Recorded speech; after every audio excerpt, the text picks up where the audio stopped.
গাজা থেকে ফিলিস্তিনিদের সরিয়ে ফেলার পুরো পরিকল্পনা করছে নেতানিয়াহু ও ট্রাম্প।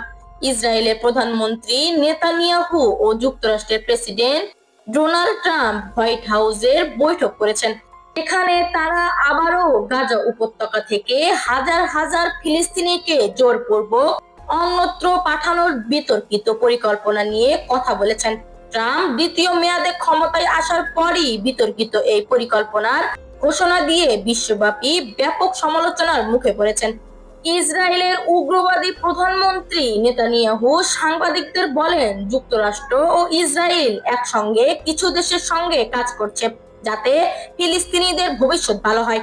তার ইঙ্গিত ছিল, গাজার মানুষ চাইলে প্রতিবেশী দেশগুলোতে চলে যেতে পারে। ইসরায়েল এটিকে স্বেচ্ছায় দেশত্যাগ বলে অভিহিত করছে, কিন্তু বাস্তবতা হলো এটি এক ধরনের জাতিগত নিধনের পরিকল্পনা। ইসরায়েলের এমন কর্মকাণ্ডে আপনার কি মতামত কমেন্ট বক্সে জানিয়ে যাবেন। ধন্যবাদ সবাইকে।